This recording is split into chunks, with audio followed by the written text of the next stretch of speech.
Hi everybody in YouTube land, this is Brady the Honest Woodcutter. I've got me a big load of wood here today. I just brought home from the mill. They've been working hard out there and they got my green wood pile built up for me again. And so I've been out there getting what I can when I can get it. I swore I was going to try to get out of wood this winter, at least for a while, but haven't got moved yet. Our house isn't selling and I need money, so I've got to be able to keep the wheels on this truck rolling. It's the only thing we have to drive now. The Buick went down. It's I think the timing chain is going out of the Buick, so I don't know what we're going to do with it yet. So this is the only thing I got to drive, and so I got to beat this poor old thing to death hauling wood on it so I can keep it rolling back and forth to my remodel project at the other place. And so I put my ad up again and got a bunch of response for furnace wood. That's what all I'm offering is green furnace wood. So that's what all this is going to be. This is some that I split this morning. That's about the size it'll be.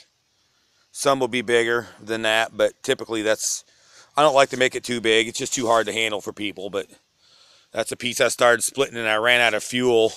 So I'm going to unload this. I'm going to put what little tiny bit of gas I have in this splitter, and I'm going to split until it runs out again. Then in the morning when it's raining, I'll have to go get some more so I can try to get my load finished. But anyway, trying to think if there's any other updates I wanted to tell y'all while I'm here. I've got like 5 or 6 loads on order right now, and I've got potential for probably that much again. So I think I got enough work to get me through December, because I've been telling people I only make a couple loads a week. So you know, if this one guy I'm taking this next load to, he wants 4 loads, so that's 2 weeks worth of wood cutting right there, almost 2 weeks. I might be able to squeeze in 3 1 week depending on how the days fall. But anyway, something I learned recently and didn't know is I guess the mills around here work a lot harder in the wintertime than they do in the summer.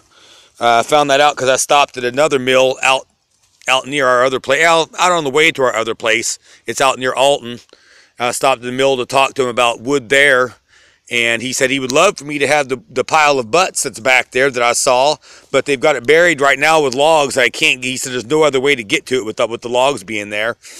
And he says pretty much our lot stays pretty full during the winter, he said, and then in the summertime it gets a little thin while all our loggers are out logging again. He said, so I guess for what he was telling me is they pretty much do all their logging in the summer, and then they run the mill real hard all winter long until they get low on logs again, until the new supply starts coming in the next year.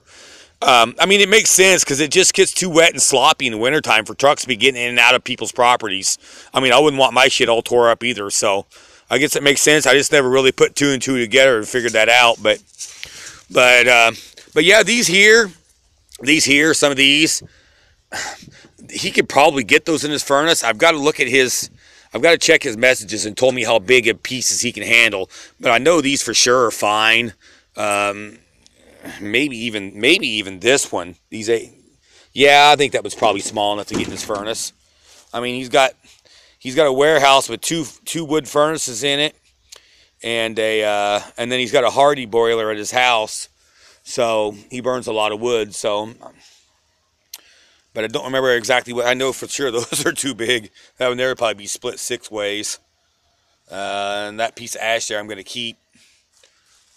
But anyway, y'all, I thought I'd let you know what's going on. I've been having some trouble with my splitter. The cycle time has gotten really, really slow on it.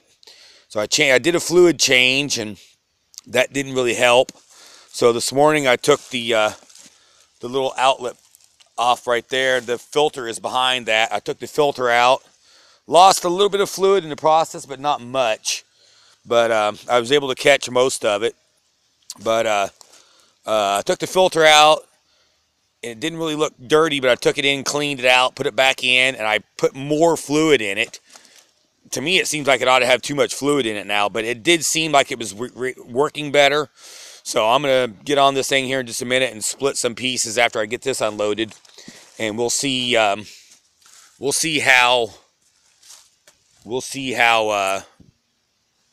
how it reacts. So anyway, I was gonna make a video of you watching me unload this, but I got kind of long-winded, and I don't want a 20-minute video. So I guess we're just gonna call this good, and I'll get off of here, and I'll see y'all soon.